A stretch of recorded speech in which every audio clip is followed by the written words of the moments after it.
ಮಗುವನ್ನೇ ಮರೆತು ಹೋಗಿದ್ದಾರೆ ಪೋಷಕರು. 8 ಕಿಲೋಮೀಟರ್ ದೂರ ಹೋದ್ಮೇಲೆ ಈ ಅಪ್ಪ ಅಮ್ಮನಿಗೆ ತಮ್ಮ ಮಗು ನಮ್ಮ ಜೊತೆಗಿಲ್ಲ ಅನ್ನುವಂಥ ವಿಚಾರ ಗೊತ್ತಾಗಿದೆ. ನೆನಪಾಗಿದೆ ಮಗು. ಅವಾಗ ಆ ಕ್ಯಾಬ್ ಹಿಡಿದು ಆ ಕ್ಯಾಬ್ 8 ಕಿಲೋಮೀಟರ್ ದೂರ ಹೋದ್ಮೇಲೆ ಗೊತ್ತಾಗಿದೆ. ಇದಾದ್ಮೇಲೆ ತಕ್ಷಣಕ್ಕೆ 112ಗೆ ಸಂಪರ್ಕ ಮಾಡಿದ್ದಾರೆ. ಪೊಲೀಸರಿಗೆ ಮಾಹಿತಿಯನ್ನು ಕೊಟ್ಟಿದ್ದಾರೆ ಪೋಷಕರು. ಮಗು ಮರೆತ ಪೋಷಕರಿಗೆ ಹೊಯ್ಸಳ ಟೀಮ್ ತತ್ಕ್ಷಣಕ್ಕೆ ಸ್ಪಂದಿಸಿದೆ. ಬರೀ ಅರ್ಧ ಗಂಟೆಯಲ್ಲೇ ಮಗುವನ್ನ ರಕ್ಷಣೆ ಮಾಡಿದ್ದಾರೆ ಪೊಲೀಸರು. ಬೆಂಗಳೂರಿನ ಹೆಣ್ಣೂರಿನ ಪೊನ್ನಪ್ಪ ಲೇಔಟ್ನಲ್ಲಿ ನಡೆದಂತಹ ಘಟನೆ ಇದು. ವಿಚಿತ್ರ ಘಟನೆ. ತಮ್ಮ ಮಗುವನ್ನೇ ಬಿಟ್ಟು ಹೋಗಿದ್ದಾರೆ ಕ್ಯಾಬ್ನಲ್ಲಿ. ಮಗುವನ್ನ ಮರೆತಿದ್ದು ಪೋಷಕರು ಮತ್ತು ಕ್ಯಾಬ್ ಡ್ರೈವರ್ ಕೂಡ. ಇಬ್ಬರಿಗೂ ಬುದ್ಧಿ ಹೇಳಿ ಮಗುವನ್ನ ಪೊಲೀಸರು ಒಪ್ಪಿಸಿದ್ದಾರೆ. ಮತ್ತೆ ಹೆತ್ತವರ ಮಡಿಲು ಸೇರಿದೆ 4 ವರ್ಷದ ಗಂಡು ಮಗು. ನಗಬೇಕು ಅಳಬೇಕು ಒಂದು ಗೊತ್ತಾಗ್ತಾ ಇಲ್ಲ. ಎಂತಂಥವ್ರು ಇದ್ದಾರೆ ಎನ್ನುವಂಥ ಪ್ರಶ್ನೆ ಮೂಡುತ್ತೆ. ಯಾವುದೋ ಒಂದು ಬ್ಯಾಗನ್ನು ಏನೋ ಒಂದು ಕೈ ಚೀಲವನ್ನು ಕ್ಯಾಬ್ನಲ್ಲಿ ಬಿಟ್ಟು ಹೋಗಿರೋ ರೀತಿಯಲ್ಲಿ ಮಗುವನ್ನೇ ಬಿಟ್ಟು ಹೋಗಿದ್ದಾರೆ. 4 ವರ್ಷದ ಮಗು. ಅದೇನು ಪಬ್ಲಿಕ್ ಟ್ರಾನ್ಸ್ಪೋರ್ಟ್ ಏನಲ್ಲ. ಸುಮಾರು ಜನ ಇರ್ತಾರೆ. ರೈಲ್ವೆ ಏನಲ್ಲ. 100 ಜನ ಇರ್ತಾರೆ. ಮರೆತು ಹೋಗ್ಬಿಟ್ಟಿದ್ದೀವಿ ಅನ್ನೋದಕ್ಕೆ, ಅಟ್ಲೀಸ್ಟ್ ಗೊತ್ತಾಗಿಲ್ಲ ಅನ್ನೋದಕ್ಕೆ.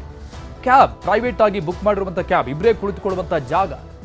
ಅಕ್ಕಪಕ್ಕ ತಂದೆ ತಾಯಿ ಕುಳಿತುಕೊಂಡು ಮಗುವನ್ನ ಮಧ್ಯದಲ್ಲಿ ಕುಳಿಸ್ಕೊಂಡು ಹೋಗಿರ್ತಾರೆ. ಆದರೂ ಕೂಡ ಮಗುವನ್ನ ಮರೆತು ಹೋಗಿರುವಂಥದ್ದು ದುರಾದೃಷ್ಟಕರ ಸಂಗತಿ ಇದು. ಈ ಬಗ್ಗೆ ಡೀಟೇಲ್ಸ್ ಕೊಡ್ತಾರೆ ನಮ್ಮ ಪ್ರತಿನಿಧಿ ಪ್ರಗತಿ ಶೆಟ್ಟಿ. ಲೈವ್ ನಲ್ಲಿ ಜಾಯ್ನ್ ಆಗ್ತಾ ಇದ್ದಾರೆ. ಪ್ರಗತಿ, ಈ ಘಟನೆ ನೋಡ್ತಾ ಇದ್ರೆ ನಗಬೇಕು ಅಳಬೇಕು ಏನ್ ಹೇಳಬೇಕು ಅನ್ನೋದು ನಿಜಕ್ಕೂ ಕೂಡ ಅರ್ಥ ಆಗ್ತಾ ಇಲ್ಲ. ಇಷ್ಟರ ಮಟ್ಟಿಗೆ ಮರೆಬಿರುತ್ತಾ ಅನ್ನುವಂಥ ಸಹಜ ಪ್ರಶ್ನೆ ಬರುತ್ತೆ. ಇದ್ರ ಜೊತೆಗೆ ಆ ಕ್ಯಾಬ್ ಡ್ರೈವರ್ ಕೂಡ ಇದನ್ನ ಗಮನಿಸದೇ ಇರುವಂಥದ್ದು ಕೂಡ ದುರಾದೃಷ್ಟಕರ ಅಂತ ಕಾಣಿಸುತ್ತೆ. ಯಾಕಂದ್ರೆ ಈಗ ಮಗುವನ್ನ ಮರೆತು ಹೋಗಿದ್ದಾರೆ ಈ ಪೋಷಕರು, that's fine. In case similar ಆಗಿರುವಂಥ ಪ್ರಕರಣದಲ್ಲಿ ಬೇರೆ ಏನನ್ನಾದ್ರೂ ಬ್ಲಾಸ್ಟ್ ಆಗುವಂತಹ ವಸ್ತು ಆಗಿರಬಹುದು, ಎಕ್ಸ್ಪ್ಲೋಸ್ ಆಗುವಂಥ ವಸ್ತು ಆಗಿರಬಹುದು, ಅದನ್ನೇನಾದ್ರೂ ಮರೆತು ಹೋದ್ರೆ ಕ್ಯಾಬ್ ಡ್ರೈವರ್ಗಳು ಈ ರೀತಿಯಾಗಿ ಮಾಡಿದ್ರು ಕೂಡ ಒಂದು ದೊಡ್ಡ ದುರಂತ ಕೂಡ ಆಗಬಹುದು ಅಂತ ಅನ್ಸುತ್ತೆ. ಸೊ ಆ ಬಗ್ಗೆ ಕಾಳಜಿ ವಹಿಸಬೇಕಾಗತ್ತೆ. ಬಟ್ ಅರುಣ್, ಇಲ್ಲಿ ನೇರವಾಗಿ ಆ ಮಗುವಿನ ಹೆತ್ತವರ ನಿರ್ಲಕ್ಷ್ಯ ಅಂತಾನೆ ಹೇಳ್ಬೋದು. ಯಾಕಂದ್ರೆ ನಾವು ಏನನ್ನಾದ್ರೂ ವಸ್ತುವನ್ನೋ ತರಕಾರಿಯನ್ನೋ ಅಥವಾ ಬೇರೆನೋ ಐಟಮ್ಸ್ ಗಳನ್ನ ಕ್ಯಾಬ್ ಗಳಲ್ಲಿ ಬಿಟ್ಟು ಮರೆತು ಹೋಗ್ಬೋದು. ಆದ್ರೆ ನಮ್ಮ ಜೊತೆಗೆ ಇದ್ದಂತಹ ಒಂದು ಜೀವವನ್ನ, ಒಂದು ವ್ಯಕ್ತಿಯನ್ನ, ಅದರಲ್ಲೂ ಕೂಡ ತಮ್ಮದೇ ಮಗುವನ್ನ ಬಿಟ್ಟು ಹೋಗ್ತಾರೆ ಅಂದ್ರೆ ಇದು ನಿಜಕ್ಕೂ ಕೂಡ ಆಶ್ಚರ್ಯ ಆಗುತ್ತೆ. ಇದೇ ಪ್ರಶ್ನೆಯನ್ನ ಈಗ ಸದ್ಯ ಬಹುತೇಕ ಜನ ಕೂಡ ಈ ಸುದ್ದಿಯನ್ನ ಕೇಳಿದವರೆಲ್ಲರೂ ಕೂಡ ಕೇಳ್ತಾ ಇರುವಂತದ್ದು. ಯಾಕಂದ್ರೆ ಬಿಟ್ಟು ಹೋಗಿರುವಂತದ್ದು ಅವರು ತಮ್ಮ ಸ್ವಂತ ಮಗುವನ್ನ ಯಾರಾದ್ರೂ ಕ್ಯಾಬ್ ಅಲ್ಲಿ ಮರೆತು ಹೋಗಕ್ ಸಾಧ್ಯನಾ ಅನ್ನುವಂತಹ ಪ್ರಶ್ನೆ ಕೂಡ ಮೂಡ್ತಾ ಇದೆ. ಇನ್ನು ಪೊನ್ನಪ್ಪ ಲೇಔಟ್ ನ ಅಪಾರ್ಟ್ಮೆಂಟ್ ನ ಹತ್ರ ಅವರು ಫೆಬ್ರವರಿ 14ರ ರಾತ್ರಿ ಹೋಗ್ತಾ ಇರುವಂತಹ ಸಂದರ್ಭದಲ್ಲಿ ಕ್ಯಾಬ್ ಅಲ್ಲಿ 4 ವರ್ಷದ ಮಗು ಕೂಡ ಇರುತ್ತೆ, ಒಂದು ಗಂಡು ಮಗು ಇರುತ್ತೆ. ಪೋಷಕರು ಅಪಾರ್ಟ್ಮೆಂಟ್ ಅಲ್ಲಿ ಇಳ್ಕೊಳ್ತಾರೆ, ಕ್ಯಾಬ್ಗೆ ದುಡ್ಡು ಪೇ ಮಾಡ್ತಾರೆ, ಆತ ಕೂಡ ರಿಟರ್ನ್ ಹೋಗ್ತಾರೆ. ಇಳ್ಕೊಂಡಂತಹ ಸಂದರ್ಭದಲ್ಲಿ ಸಂದರ್ಭದಲ್ಲೂ ಕೂಡ ಗೊತ್ತಾಗೋದಿಲ್ಲ. ಸ್ವಲ್ಪ ಹೊತ್ತು ಆದ್ಮೇಲೆ ಸುತ್ತಮುತ್ತ ಎಲ್ಲ ಹುಡುಕ್ತಾರೆ, ಎಲ್ಲೂ ಕೂಡ ಮಗು ಇರೋದಿಲ್ಲ. ಮಗು ಕಾಣೆ ಆಗಿರೋದು ಅವ್ರಿಗೆ ಗೊತ್ತಾಗುತ್ತೆ. ಆ ಸಂದರ್ಭದಲ್ಲಿ ಏನ್ ಮಾಡೋದಂತ ಗೊತ್ತಾಗದೆ ಇಮಿಡಿಯೇಟ್ ಆಗಿ ಅವರು 112ಗೆ ಕಾಲ್ ಮಾಡ್ತಾರೆ. ಈ ಪೋಷಕರ ಪಾಲಿಗೆ 112 ಇಲ್ಲಿ ಹೀರೋ ಅಂತ ಹೇಳ್ಬೋದು. ಹೊಯ್ಸಳ ಪೊಲೀಸರಿಗೆ ಕಾಲ್ ಮಾಡಿದಾಗ ಅವರು ಸ್ಥಳಕ್ಕೆ ಬಂದು ದಿಢೀರಂತ 2 ನಿಮಿಷದಲ್ಲಿ ಅಲ್ಲಿದ್ದಂತಹ ಎಸ್ ಎಲ್ಲರೂ ಕೂಡ ಸ್ಥಳಕ್ಕೆ ಬರ್ತಾರೆ. ಸ್ಥಳಕ್ಕೆ ಬಂದು ಆ ಕ್ಯಾಬ್ ನ ಡೀಟೇಲ್ಸ್ ಅನ್ನು ತಗೊಂಡು ಇಮಿಡಿಯೇಟ್ ಆಗಿ ಕ್ಯಾಬ್ ಡ್ರೈವರ್ಗೆ ಕಾಲ್ ಮಾಡಿ ಆತನ ಲೊಕೇಶನ್ ಅನ್ನ ಟ್ರೇಸ್ ಮಾಡಿ ಆತನಿಗೆ ಇನ್ಫಾರ್ಮೇಶನ್ ಅನ್ನು ಕೊಡ್ತಾರೆ. ಇವರು ಇನ್ಫಾರ್ಮೇಶನ್ ಕೊಟ್ಟ ಮೇಲೆ ಕ್ಯಾಬ್ ಡ್ರೈವರ್ಗೂ ಗೊತ್ತಾಯ್ತು ಅನ್ನುವಂಥದ್ದು ಕ್ಯಾಬ್ ಡ್ರೈವರ್ ಹೇಳ್ತಾ ಇರುವಂತಹ ಮಾತು. ಯಾಕಂದ್ರೆ ಮಗು ಹಿಂದ್ಗಡೆ ಮಲ್ಕೊಂಡಿರುತ್ತೆ. ಬಹುಶಃ ಡ್ರೈವರ್ ಸೀಟ್ ನ ಹಿಂದ್ಗಡೆ ಎಲ್ಲಾದ್ರೂ ಮಲ್ಕೊಂಡಿದ್ರೆ ಗೊತ್ತಾಗೋದಿಲ್ಲ, ಅವನಿಗೂ ಕಾಣಿಸಿರೋದಿಲ್ಲ. ಇಮಿಡಿಯೇಟ್ ಆಗಿ ಹಿಂದೆ ನೋಡಿದಾಗ ಮಗು ಇರೋದು ಗೊತ್ತಾಗುತ್ತೆ. ತಕ್ಷಣ ಆ ಮಗುವನ್ನ ಆ ಅಪಾರ್ಟ್ಮೆಂಟ್ ಹತ್ರ, ಅಂದ್ರೆ ಪೊನ್ನಪ್ಪ ಲೇಔಟ್ ಅಲ್ಲಿ ಅಪಾರ್ಟ್ಮೆಂಟ್ ಇದೆಯಲ್ಲ, ಅಲ್ಲಿ ಬಂದು ಮಗುವನ್ನು ಒಪ್ಪಿಸುವಂತಹ ಕೆಲಸ ಮಾಡ್ತಾರೆ. ಇಲ್ಲಿ ಹೊಯ್ಸಳ ಪೊಲೀಸರ ಕಾರ್ಯಪ್ರವೃತ್ತಿಗೆ ಎಲ್ಲರೂ ಕೂಡ ಶಬಾಷ್ಗಿರಿಯನ್ನ ವ್ಯಕ್ತಪಡಿಸ್ತಾ ಇದ್ದಾರೆ. ಜೊತೆಗೆ ಈ ಕುಟುಂಬದ ಪಾಲಿಗೆ ಹೊಯ್ಸಳ ಅವರು ಹೀರೋ ಆಗಿ ಬಂದ್ರು ಅಂತ ಹೇಳ್ತಾ ಇದ್ದಾರೆ. ಸೇಮ್ ಟೈಮ್ ಇಲ್ಲಿ ಮಗುವನ್ನ ಮರೆತ ಪೋಷಕರ ವಿರುದ್ಧವೂ ಕೂಡ ವ್ಯಾಪಕ ಟೀಕೆ ಈಗ ವ್ಯಕ್ತ ಆಗ್ತಾ ಇರುವಂತದ್ದು. ಅರುಣ್, ಓಕೆ ಪ್ರಗತಿ, ಇದ್ರ ಜೊತೆಗೆ ಮಗುವನ್ನ ಮರೆತು ಹೋಗಿರುವಂಥದ್ದು ಓಕೆ, ಈ ರೀತಿಯಾದಂಥ ಪ್ರಕರಣಗಳನ್ನ ನೋಡಿದಾಗ ಅನಿಸುವಂಥದ್ದು ಬೇರೆ ಏನಾದ್ರೂ ಆದಾಗ ಹೇಗ್ ಮಾಡೋದು ಅನ್ನುವಂಥ ಪ್ರಶ್ನೆ ಮೂಡುತ್ತೆ ಸಹಜವಾಗಿ. ಸೊ ಇಂಥದ್ದೊಂದು ರೂಲ್ಸ್ ಬಂದರೂ ಕೂಡ ಒಳ್ಳೇದಂತ ಅನ್ಸುತ್ತೆ ಸಾರ್ವಜನಿಕರ ಹಿತದೃಷ್ಟಿಯಿಂದ. ಈ ಕ್ಯಾಬ್ ಡ್ರೈವರ್ ಅವರನ್ನ ಇಳಿಸಿದ ನಂತರದಲ್ಲಿ 8 ಕಿಲೋಮೀಟರ್ ದೂರ ಹೋದ್ಮೇಲೆ ಆತನಿಗೂ ಕೂಡ ಗೊತ್ತಾಗಿರುವಂಥದ್ದು. ಅದು ಪೊಲೀಸರು ಬಂದು ತೇಜ್ ಮಾಡಿದ ಮೇಲೆ, ಮಗುವನ್ನ ಹುಡುಕಿ ಕೊಟ್ಟ ಮೇಲೆ ಆತನಿಗೆ ಗೊತ್ತಾಗಿದೆ. ಎವ್ರಿ ಟ್ರಿಪ್ ಆದ್ಮೇಲೆ ಅಟ್ಲೀಸ್ಟ್ ಒಂದು ಕಾಮನ್ ಸೆನ್ಸ್ ರೀತಿಯಲ್ಲಿ ಚೆಕ್ ಮಾಡಬೇಕಾಗುತ್ತೆ ಬೇಸಿಕ್ ಆಗಿ. ಸೊ ಅದು ಒಂದು ರೀತಿ ಸಾರ್ವಜನಿಕರ ಹಿತ ಕಾಪಾಡುವಲ್ಲೂ ಕೂಡ ಒಳ್ಳೆಯದು ಅಂತ ಕಾಣಿಸುತ್ತೆ. ಖಂಡಿತ ಅರುಣ್, ಇಂಥದ್ದೊಂದು ನಿಯಮ ಬಂದ್ರೆ ನಿಜಕ್ಕೂ ಕೂಡ ಒಳ್ಳೆಯದೇ ಆಗುತ್ತೆ. ಯಾಕಂದ್ರೆ ಬೇರೆ ಏನಾದ್ರೂ ನೀವು ಹೇಳಿದಾಗೆ ಒಂದಷ್ಟು ಸ್ಫೋಟಕ ಥಿಂಗ್ಸ್ಗಳು ಅದನ್ನೆಲ್ಲಾದ್ರೂ ಇಟ್ಗಿಟ್ಟು ಹೋಗ್ಬಿಟ್ಟಿದ್ರೆ ಅಂತಹ ಸಂದರ್ಭದಲ್ಲಿ ಕಾರ್ ಡ್ರೈವರ್ ಸೇಫ್ಟಿಯ ದೃಷ್ಟಿಯಿಂದ ಜೊತೆಗೆ ನೆಕ್ಸ್ಟ್ ಬರುವಂತಹ ಪ್ಯಾಸೆಂಜರ್ಸ್ ದೃಷ್ಟಿಯಿಂದಲೂ ಕೂಡ ಇದು ಒಳ್ಳೆ ರೀತಿಯಾಗಿ ಆಗುತ್ತೆ. ಬಟ್ ಇಲ್ಲಿ ಮಗುವನ್ನೇ ಬಿಟ್ಟು ಹೋಗಿರುವಂತದ್ದು ಇದೆಂತ ಮರುವ ಅನ್ನುವಂತಹ ಪ್ರಶ್ನೆ ಹುಟ್ಕೊಳ್ಳುತ್ತೆ. ಯಾಕಂದ್ರೆ ನಾನು ಆಗ್ಲೇ ಹೇಳಿದಾಗೆ ಥಿಂಗ್ಸ್ ಅಥವಾ ಬೇರೆ ಏನನ್ನಾದ್ರೂ ಮರಿಬಹುದು, ಆದ್ರೆ ತಮ್ಮ ಜೊತೆಗಿದ್ದಂತಹ ಒಬ್ಬ ವ್ಯಕ್ತಿಯನ್ನ ಅಥವಾ ಒಂದು ಮಗುವನ್ನ ಮರೆಯೋದಕ್ಕೆ ಸಾಧ್ಯನಾ ಅನ್ನೋ ಪ್ರಶ್ನೆ ಕೂಡ ಮೂಡುತ್ತೆ. ಹೆಣ್ಣೂರು ಪೊಲೀಸ್ ಸ್ಟೇಷನ್ ಲಿಮಿಟ್ಸ್ ಅಲ್ಲೇ ಆಗಿರುವಂತಹ ಘಟನೆ ಇದು. ಸದ್ಯ ದೊಡ್ಡ ಮಟ್ಟದಲ್ಲಿ ಚರ್ಚೆಗೆ ಕಾರಣ ಆಗಿರುವಂತಹ ಒಂದು ವಿಚಾರ ಇದು. ಸೊ ಮುಂದಿನ ದಿನಗಳಲ್ಲಿ ಆ ಕ್ಯಾಬ್ ಡ್ರೈವರ್ ಕೂಡ ಬಹುಶಃ ಮಗು ಇದ್ದದ್ದು ಹಿಂದೆ ಆತನ ಡ್ರೈವರ್ ಸೀಟ್ ಹಿಂದೆಗಡೆ ಇದ್ದಿರಬಹುದು ಅನ್ನುವಂಥದ್ದು ಒಂದು ಅನುಮಾನ ಅಷ್ಟೇ. ಅಲ್ಲೇನಾದ್ರೂ ಇದ್ದಿದ್ರೆ ಬಹುಶಃ ಆತನಿಗೆ ಕಾಣಿಸ್ತಿಲ್ಲ. ಪೊಲೀಸರು ಹೇಳಿದ್ಮೇಲೆ ಆತನಿಗೂ ವಿಚಾರ ಗೊತ್ತಾಗುತ್ತೆ. ಆತನು ಕೂಡ ಹಿಂತಿರುಗಿ ಅಥವಾ ಗಾಡಿಯನ್ನ ಇಳಿದು ಆತ ಕೆಳಗಡೆ ಇಳಿದು ಕಾರನ್ನ ಫುಲ್ ನೋಡಿದಾಗ ಆ ಸಂದರ್ಭದಲ್ಲಿ ಮಗು ಇರೋದು ಗೊತ್ತಾಗುತ್ತೆ. ಆತ ನೋಡಿದಾಗ್ಲೂ ಕೂಡ ಮಗು ಮಲಗಿರುತ್ತೆ. ಅಕಸ್ಮಾತ್ ಮಗು ಏನಾದ್ರೂ ಎದ್ದಿದ್ರೆ ಅವ್ರಿಗೆಲ್ಲರಿಗೂ ಕೂಡ ಸೌಂಡ್ ಮಾಡ್ತಾ ಇತ್ತು, ಗೊತ್ತಾಗ್ತಾ ಇತ್ತು. ಬಟ್ ಮಗುವನ್ನೇ ಮರೆತು ಹೋದಂತಹ ಪೋಷಕರ ಅಂದ್ರೆ ಆ ಸಂದರ್ಭದಲ್ಲಿ ಅವರು ಯಾವ ಸ್ಥಿತಿಯಲ್ಲಿದ್ರು ಅಥವಾ ಈ ರೀತಿಯಾಗಿ ಮರೆತು ಹೋಗೋದಕ್ಕೆ ಸಾಧ್ಯನಾ, ಇದೊಂದು ರೀತಿಯ ಆಶ್ಚರ್ಯ ಅನ್ನುವಂತಹ ಅಭಿಪ್ರಾಯ ಎಲ್ಲ ಕಡೆಯಲ್ಲಿ ವ್ಯಕ್ತ ಆಗ್ತಾ ಇರೋದು. ಜೊತೆಗೆ ಟೀಕೆಗೂ ಕೂಡ ವ್ಯಾಪಕ ಗುರಿ ಆಗ್ತಾ ಇದೆ. ಮುಂದಿನ ಟೈಮ್ ಆದ್ರೂ ತಮ್ಮ ಮಕ್ಕಳನ್ನ ಜೋಪಾನವಾಗಿ ಜವಾಬ್ದಾರಿಯುತವಾಗಿ ನೋಡ್ಕೊಳ್ಬೇಕು. ಮಕ್ಕಳನ್ನ ನೋಡ್ಕೊಳ್ಳೋದು ಕೂಡ ಅವರಿಗೂ ಕೂಡ ಇರಬೇಕಾದಂತಹ ಸಾಮಾನ್ಯ ಜ್ಞಾನ. ಕೊನೆ ಪಕ್ಷ ಮಕ್ಕಳನ್ನ ಚೆನ್ನಾಗಿ ನೋಡ್ಕೊಳ್ಬೇಕು ಅನ್ನುವಂತಹ ಅಭಿಪ್ರಾಯ ವ್ಯಕ್ತ ಆಗ್ತಾ ಇರುವಂತದ್ದು. Arun, thank you Pragati ಡೀಟೇಲ್ಸ್ಗೆ. ಮಹದೇವಪುರದಲ್ಲಿ ರಸ್ತೆ ಗುಂಡಿಯಿಂದ ಅಧ್ವಾನ ಪ್ರಕರಣ. ಅಧ್ವಾನ ಅಷ್ಟೇ ಅಲ್ಲ, ಹಲವು ಪ್ರಾಣಗಳೇ ಹೋಗಿದೆ ಈ ರಸ್ತೆ ಗುಂಡಿಯಿಂದ. ನ್ಯೂಸ್ 18ನ ನಿರಂತರ ವರದಿಯಿಂದ ಅಧಿಕಾರಿಗಳು ಈಗ ಎಚ್ಚೆತ್ತುಕೊಂಡಿದ್ದಾರೆ. ಬಹಳ ದಿನಗಳಿಂದ ಸ್ಥಗಿತಗೊಂಡಿದ್ದಂತಹ ರಸ್ತೆ ಕಾಮಗಾರಿ ಈಗ ಮತ್ತೆ ಶುರುವಾಗ್ತಾ. ಹಳೆಹಳ್ಳಿ ಗ್ರಾಮದಲ್ಲಿ ಈ ಕಾಮಗಾರಿ ಸ್ಥಗಿತಗೊಂಡಿತ್ತು. ಕಳೆದ 6 ತಿಂಗಳಿಂದ ನಡೀತಾ ಇದೆ ಆಮೆಗತಿಯಲ್ಲಿ ಅಂತ ನಿನ್ನೆ ಅತಿದೊಡ್ಡ ಹೋರಾಟವನ್ನೇ ಅಲ್ಲಿನ ಸಾರ್ವಜನಿಕರು ಮಾಡಿದ್ರು. ಮೋರಿ ಪಕ್ಕದ ರಸ್ತೆ ಗುಂಡಿ ಮುಚ್ಚಿದ್ದಾರೆ. ಈಗ ಗ್ರಾಮ ಪಂಚಾಯಿತಿಯ ಸಿಬ್ಬಂದಿಗಳು ತಾತ್ಕಾಲಿಕವಾದಂತಹ ವ್ಯವಸ್ಥೆಗಳಾಗ್ತಾ ಇದೆ. ಇದರ ಜೊತೆಗೆ ಕಾಮಗಾರಿ ಕೂಡ ಮುಂದುವರಿತಾ ಇದೆ. ಇದು ನ್ಯೂಸ್ 18 ವರದಿಯ ಬಿಗ್ ಇಂಪ್ಯಾಕ್ಟ್. ಪಿಡಿಒ ನರ್ಮದಾ ನೇತೃತ್ವದಲ್ಲಿ ರಸ್ತೆ ಕಾಮಗಾರಿ ಶುರುವಾಗಿದೆ. ಅಧಿಕಾರಿಗಳಿಗ ಸ್ಪಂದಿಸ್ತಾ ಇದ್ದಾರೆ. ನಿರಂತರ ವರದಿ ನಂತರದಲ್ಲಿ ನ್ಯೂಸ್ 18ನಲ್ಲಿ ಈ ಬಗ್ಗೆ ಧ್ವನಿ ಎತ್ತಿದ ನಂತರದಲ್ಲಿ ರಸ್ತೆ ಪಕ್ಕದ ವಿದ್ಯುತ್ ಕಂಬವನ್ನ ತೆರವುಗೊಳಿಸಿದ್ದಾರೆ. ಕಾಮಗಾರಿ ಮುಂದುವರಿತಾ ಇದೆ. ನ್ಯೂಸ್ 18 ನಿರಂತರ ವರದಿಯಿಂದ ರಸ್ತೆ ಕಾಮಗಾರಿ ಕೊನೆಗೂ ಶುರುವಾಗಿದೆ. ರಸ್ತೆ ಸರಿ ಇಲ್ಲದ ಹಿನ್ನೆಲೆಯಲ್ಲಿ ಪ್ರತಿನಿತ್ಯವೂ ಕೂಡ ಅಪಘಾತಗಳು ಆಗ್ತಾನೆ ಇತ್ತು. ಈ ಕಾಮಗಾರಿ ಆರಂಭ ಆಗಿ ಇಲ್ಲಿವರೆಗೂ 5 ಜನ ಜೀವ ಕಳ್ಕೊಂಡಿದ್ದಾರೆ ಅನ್ನೋ ಮಾಹಿತಿ. ಬೈಕ್ನಿಂದ ಬಿದ್ದು ಮಗುವಿನ ಮೇಲೆ ಕಾರ್ ಹರಿದಿತ್ತು. ಆ ಮಗು ಸ್ಪಾಟ್ ಔಟ್ ಆಗಿತ್ತು, ಸ್ಥಳದಲ್ಲೇ ಸಾವನ್ನಪ್ಪಿತ್ತು. ಈ ಘಟನೆಯಿಂದ ಅಧಿಕಾರಿಗಳ ವಿರುದ್ಧ ದೊಡ್ಡ ಮಟ್ಟದ ಆಕ್ರೋಶ ಆಯಿತು ಅಲ್ಲಿನ ಸ್ಥಳೀಯ ನಿವಾಸಿಗಳಿಂದ. ಮೇಲಿಂದ ಮೇಲೆ ಈ ಬಗ್ಗೆ ಎಷ್ಟೇ ಪ್ರಶ್ನೆಗಳನ್ನು ಮಾಡಿದ್ರು ಕೂಡ, ಕೇಳ್ತಾ ಇದ್ರು ಕೂಡ ಯಾರೂ ಸ್ಪಂದಿಸ್ತಾ ಇಲ್ಲ ಅಂತ ಶಾಸಕಿ ಮಂಜುಳಾ ಲಿಂಬಾವಳಿ ಹಾಗೂ ಪಿಡಿಒ ವಿರುದ್ಧ ಸ್ಥಳೀಯರು ಆಕ್ರೋಶವನ್ನು ವ್ಯಕ್ತಪಡಿಸಿದರು. ಯಾಕಂದ್ರೆ ಈ ಅನೇಕ ಘಟನೆಗಳು ಹೋಗ್ಲಿ, ಅಟ್ಲೀಸ್ಟ್ ಮೊನ್ನೆ ಆದಂಥ ಆ ಮಗುವಿನ ಸಾವಿನ ಪ್ರಕರಣ ಕೂಡ ಈ ಸ್ಥಳೀಯ ಶಾಸಕಿ ಆಗಿರುವಂಥ ಮಂಜುಳಾ ಲಿಂಬಾವಳಿಯವರಿಗೆ ಗೊತ್ತೇ ಇಲ್ಲ ಅನ್ನುವಂಥ ಉತ್ತರವನ್ನ ನಮಗೆ ಕೊಟ್ಟಿರುವಂಥದ್ದು ನ್ಯೂಸ್ 18 ಅವರು ನಾವು ಪ್ರಶ್ನೆ ಮಾಡಿದಂಥ ಸಂದರ್ಭದಲ್ಲಿ. ಸೊ ಹಾಗಾಗಿ ಇದು ವ್ಯಾಪಕವಾಗಿ ಆಕ್ರೋಶಕ್ಕೆ ಕಾರಣ ಆಗಿತ್ತು. ಅಲ್ಲಿನ ಸಾರ್ವಜನಿಕರು ಆಕ್ರೋಶವನ್ನು ವ್ಯಕ್ತಪಡಿಸಿದ್ರು. ಈ ಬಗ್ಗೆ ನ್ಯೂಸ್ 18 ನಿರಂತರ ವರದಿ ನಂತರದಲ್ಲಿ ಅಧಿಕಾರಿಗಳು ಎಚ್ಚೆತ್ತುಕೊಂಡಿದ್ದಾರೆ. ಈಗ ಇನ್ನು ರಸ್ತೆ ಅಪಘಾತದಲ್ಲಿ 2 ವರ್ಷದ ಮಗು ತ್ರಿಶೂಲ್ ಸಾವನ್ನಪ್ಪಿತ್ತು. ಮಗು ಸಾವನ್ನಪ್ಪಿದ ರಸ್ತೆಗೆ ಈಗ ಮರಳು ಜಲ್ಲಿಕಲ್ಲು ಹಾಕಿ ಸರಿಪಡಿಸುವಂತ ಕೆಲಸ ಆಗ್ತಾ ಇದೆ. ನ್ಯೂಸ್ 18ನ ನಿರಂತರ ವರದಿ ಬೆನ್ನಲ್ಲೇ ಈಗ ಕೆಲಸ ಶುರುವಾಗಿದೆ. ರಸ್ತೆ ಕಾಮಗಾರಿ ನೋಡಿ ಸಮಾಧಾನಗೊಂಡಿದ್ದಾರೆ ಮೃತ ಮಗುವಿನ ತಾತ ರಾಘವೇಂದ್ರ ಅವರು. ನೋವಲ್ಲೇ ನ್ಯೂಸ್ 18ಗೆ ಧನ್ಯವಾದ ತಿಳಿಸಿದ್ದಾರೆ. ಅಂತೂ ಇಂತೂ ಒಂದು ಸಾವಿನ ಬಳಿಕ ಕಿತ್ತಗನೂರು ಗ್ರಾಮ ಪಂಚಾಯತಿಯ ಸಿಬ್ಬಂದಿ ಎಚ್ಚೆತ್ತುಕೊಂಡಿದ್ದಾರೆ. ಇದೇ ರಸ್ತೆಯಲ್ಲಿ 2 ದಿನದ ಹಿಂದೆ ಒಂದು ಮಗು, ಅದು 2 ವರ್ಷನೂ ಕೂಡ ಆಗಿದ್ದಿಲ್ಲ, 22 ತಿಂಗಳ ಮಗು ತ್ರಿಶೂಲ್ ಸಾವನ್ನಪ್ಪಿತ್ತು. ಅದಕ್ಕೆ ರಸ್ತೆ ಅಪಘಾತಕ್ಕೆ ಕಾರಣ ಆಗಿದ್ದು ಈ ಮೋರಿ ಮತ್ತು ಅಕ್ಕಪಕ್ಕದ ರಸ್ತೆಯಲ್ಲಿರುವಂಥ ವ್ಯತ್ಯಾಸ. ಇದೀಗ ಎಚ್ಚೆತ್ತುಕೊಂಡಂಥ ಕಿತ್ತಗನೂರು ಗ್ರಾಮ ಪಂಚಾಯತಿಯ ಸಿಬ್ಬಂದಿಗಳು ಈಗ ಮೊದಲು ಮರಳನ್ನು ಹಾಕುವಂಥ ಕಾರ್ಯ ಮಾಡಿದ್ರು. ಇದೀಗ JCB ಮೂಲಕ ಜಲ್ಲಿಕಲ್ಲನ್ನು ಹಾಕಿ ಜಲ್ಲಿಕಲ್ಲು ಭಾಗ್ಯವನ್ನು ಕೊಡ್ತಾ ಇದ್ದಾರೆ ಹಳೆಹಳ್ಳಿಯ ಗ್ರಾಮದ ಜನತೆಗೆ. ಇಲ್ಲಿ ಓಡಾಡ್ತಿರುವಂಥ ಸಾವಿರಾರು ವಾಹನ ಸವಾರರಿಗೆ ಇದು ತಾತ್ಕಾಲಿಕ ಶಮನ ಅಂತ ಹೇಳ್ಬೋದು. ತಾತ್ಕಾಲಿಕವಾದಂಥ ಸಮಸ್ಯೆ ಏನಿದೆ, ಈ ಸಮಸ್ಯೆಗೆ ತಾತ್ಕಾಲಿಕವಾದಂಥ ಪರಿಹಾರ ಸಿಗ್ತಾ ಇರೋದು. JCB ಮೂಲಕ ಜಲ್ಲಿಕಲ್ಲನ್ನು ಹಾಕಿ ಸಮತಟ್ಟು ಮಾಡುವಂಥ ಕಾರ್ಯವನ್ನು ಮಾಡ್ತಾ ಇದ್ದಾರೆ. ಈ ರಸ್ತೆಯುದ್ದಕ್ಕೂ ಕೂಡ ಮಾಡ್ತಾ ಇದ್ದಾರೆ. ಇದು ತಾತ್ಕಾಲಿಕ ಸಮಸ್ಯೆಗೆ ಪರಿಹಾರ ಮಾತ್ರ. ಶಾಶ್ವತ ಪರಿಹಾರ ಆಗಬೇಕು. ರಸ್ತೆ ಕಾಮಗಾರಿ ಏನು ನಿಂತ್ಕೊಂಡಿತ್ತು ಅದು ಇಮಿಡಿಯೇಟಾಗಿ ಆಗಬೇಕು. ಬನ್ನಿ ಈ ಬಗ್ಗೆ ಮಾತಾಡಲಿಕ್ಕೆ ಎಲ್ಲರಂಥ ಸ್ಥಳೀಯರಿದ್ದಾರೆ. ಅದರಲ್ಲೂ ಕೂಡ ಆ ಮೃತರಾದಂಥ ತ್ರಿಶೂಲ್ ಏನಿದ್ದಾರಲ್ಲ ಅವರ ತಾತ, ಅವ್ರನ್ನ ಮಾತಾಡ್ಸೋ ಹೋಗೋಣ. ಸರ್, ಈಗ ಜಲ್ಲಿಕಲ್ಲು ಆಗ್ತಾ ಇದ್ದಾರೆ ಸರ್, ಇದು ತುಂಬ ಒಳ್ಳೆ ಬೆಳವಣಿಗೆ. ನಮ್ಗೆ ಒಂದು ಕಡೆ ನೋವಿದ್ರೂ ಇದು ಒಂದು ಸಂತೋಷಕರವಾದ ವಿಷಯ. ಇದಕ್ಕೆ ನಾವು ತುಂಬ ಹೃದಯದಿಂದ ಧನ್ಯವಾದ ಹೇಳ್ತೀವಿ ನಿಮ್ಮ ನ್ಯೂಸ್ 18ಗೆ. ಯಾಕೆಂದರೆ ಇದು ನೀವು ಇಲ್ಲದೇ ಇದ್ದರೆ ಇದು ಸಾಧ್ಯನೇ ಆಗ್ತಾ ಇರಲಿಲ್ಲ.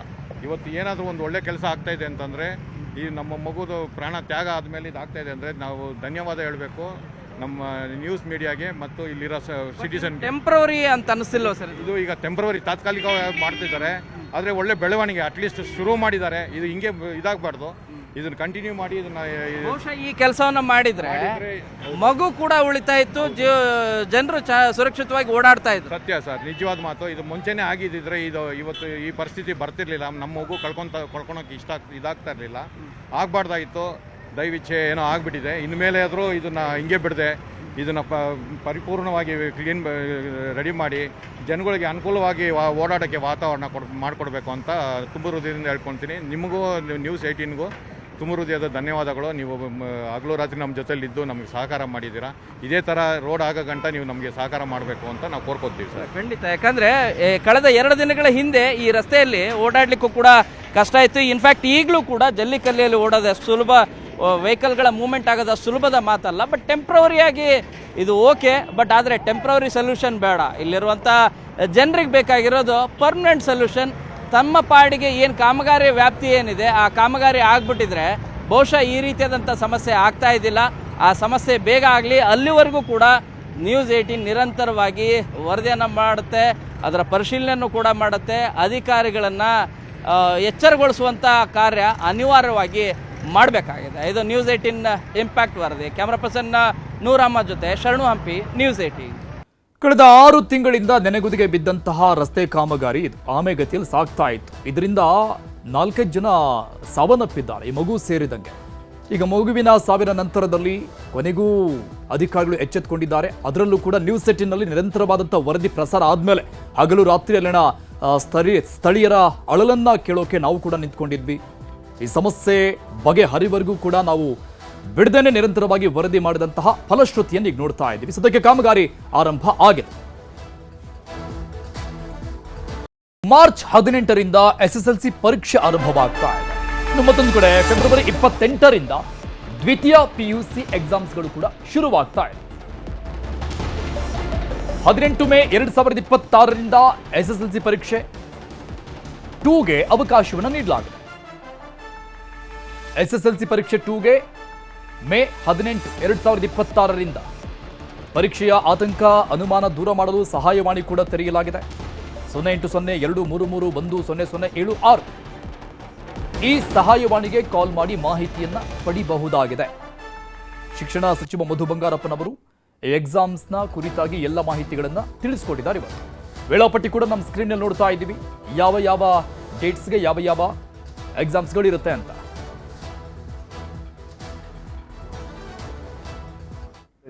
17 ಅಂದರೆ ಈ ತಿಂಗಳು 28ರಿಂದ ಮುಂದಿನ ತಿಂಗಳು 17ರವರೆಗೂ ಫಸ್ಟ್ ಎಕ್ಸಾಮು ನಡೀತದೆ. ಮತ್ತು SSLCನೂ ಕೂಡ ಇನ್ನು 1 ತಿಂಗಳು ಎಕ್ಸಾಕ್ಟ್ಲಿ 18ರಿಂದ ಮಾರ್ಚ್ 18ರಿಂದ 2 ಏಪ್ರಿಲ್ ಅಲ್ಲಿವರೆಗೂ ಕೂಡ ನಡೀತದೆ. ಟೈಮಿಂಗ್ ಕೂಡ ಎಲ್ಲ ಇದೆ. 7,10,000 PUCಯಲ್ಲಿ ಚಿಲ್ಡ್ರೆ ಮತ್ತು 9 ಲಕ್ಷದ ಚಿಲ್ಡ್ರೆ SSLCಯಲ್ಲಿ ಮತ್ತು ಎಷ್ಟು ಕೇಂದ್ರಗಳು ಕೂಡ ಅದರಲ್ಲಿ ನಾವು ಹಾಕಿದ್ದೀವಿ. ಪರೀಕ್ಷಾ ನಡೀತಕ್ಕಂಥ ಕೇಂದ್ರಗಳು 1,217 PUC, 2,871 SSLCಯಲ್ಲಿ ನಡೀತದೆ. ಎಲ್ಲ ಕಡೆನೂ ಕೂಡ ಎಲ್ಲ ನಮ್ಮ ಇಲಾಖೆಯಿಂದ ಏನೇನು ಪ್ರಿಪರೇಷನ್ ಆಗಬೇಕೋ ಅದನ್ನು ಸಂಪೂರ್ಣವಾಗಿ ನಾವೆಲ್ಲದೂ ಕೂಡ ನಾವು ನಡ್ಕೊಂಡು ಬಂದಿದ್ದೀವಿ. ಎಲ್ಲ ಕಡೆನೂ ಕೂಡ ವೆಬ್ಕಾಸ್ಟಿಂಗು ನಾವು 2024ರಲ್ಲಿ ನಾವು ಸ್ಟಾರ್ಟ್ ಮಾಡಿದ್ದು ವೆಬ್ಕಾಸ್ಟಿಂಗು. ಅದೇ ರೀತಿಯೇ ಎಲ್ಲ ಇಡೀ ರಾಜ್ಯದಲ್ಲಿ ಎಲ್ಲ ಕಡೆನೂ ಕೂಡ ಎಕ್ಸಾಮಿನೇಷನ್ ಸೆಂಟರಲ್ಲಿ ವೆಬ್ಕಾಸ್ಟಿಂಗು ನಡೀತದೆ. ಇನ್ನು ಪರೀಕ್ಷೆ ಹೊತ್ತಲ್ಲಿ ಮಕ್ಕಳಿಗೆ ಮೊಬೈಲ್ಗಳು ಕೂಡ ಇದೇ ಇರುತ್ತೆ. ಮಕ್ಕಳ ಮೊಬೈಲ್ ಹುಚ್ಚಿಗೆ ಸಹಜವಾಗಿ ಪೋಷಕರಲ್ಲಿ ಆತಂಕ ಇರುತ್ತೆ, ಎಸ್ಪೆಷಲಿ ಎಕ್ಸಾಮ್ಸ್ಗಳ ಈ ಟೈಮ್. ಸೊ ಈಗ ಪೋಷಕರ ಆತಂಕವನ್ನ ದೂರ ಸರಿಸೋದಕ್ಕೆ ನಿಮಾನ್ಸ್ ನೆರವನ್ನ ಕೊಡ್ತಾ ಇದೆ ಪೋಷಕರಿಗೆ. ಮಕ್ಕಳ ಮೊಬೈಲ್ ಅಡಿಕ್ಷನ್ ನಿಯಂತ್ರಣಕ್ಕೆ ಶಟ್ ಕ್ಲಿನಿಕ್ ಅನ್ನ ಓಪನ್ ಮಾಡಲಾಗಿದೆ. ಮಕ್ಕಳ ಮೊಬೈಲ್ ಚಟ ಸೂಕ್ಷ್ಮವಾಗಿ ಬಿಡಿಸೋದಕ್ಕೆ ವಿಶೇಷವಾದಂಥ ಕ್ಲಿನಿಕ್ ವ್ಯವಸ್ಥೆ ನಿಮಾನ್ಸ್ ಕಡೆ. ಆನ್ಲೈನ್ ಮೂಲಕ ಪೋಷಕರಿಗೆ ನಿಮಾನ್ಸ್ ವೈದ್ಯರು ಕೂಡ ಸಹಾಯ ಮಾಡ್ತಾರೆ, ನೆರವು ಕೊಡ್ತಾರೆ. ಅಂದರೆ ಮಕ್ಕಳ ಜೊತೆಗೆ ಹೇಗೆ ಇರಬೇಕು ಈ ಟೈಮ್ನಲ್ಲಿ, ಮೊಬೈಲ್ ಯೂಸ್ ಮಾಡುವಂಥ ವಿಚಾರಕ್ಕೆ ಸಂಬಂಧಪಟ್ಟಂಗೆ ಮೊಬೈಲ್ ಕೊಡದಿದ್ರೆ ಊಟ ಮಾಡಲ್ಲ, ಗಲಾಟೆ ಮಾಡ್ತಾರೆ, ಸುಳ್ಳು ಹೇಳೋದು, ಕೋಪ ಮಾಡಿಕೊಳ್ಳೋ ಮಕ್ಕಳು. ಸೊ ಈ ರೀತಿಯಾದಂತಹ ಪರಿಣಾಮಗಳು ಮಕ್ಕಳಿಂದ ವ್ಯಕ್ತವಾಗ್ತಾ ಇರೋದು. ಪುಟ್ಟ ಮಕ್ಕಳಿಂದ ದೊಡ್ಡವರಿಗೂ ಕೂಡ ನಿಮಾನ್ಸ್ ವೈದ್ಯರು ತರಬೇತಿಯನ್ನ ಕೊಡಲಿದ್ದಾರೆ. So parents can learn some of the techniques or strategies how they can manage the technology related or screen time in their children. So we are getting lot of calls from the parents. They are worried that the children, rather than focusing on the education or studying or any offline activities, they are always involved in the smartphones or any kind of technology and watching reels, watching lot of other videos, and they are unable to overcome. They see that okay, I want to just play 30 minutes or I want to play just 20 minutes, but they end up playing hours and hours. They are not able to sometimes do any kind of fun activities or physical activities. So we are running one program for parents every Saturday except second Saturday. Parents can call us to the SAT clinic and then get advices how to be manage or effectively deal with this kind of.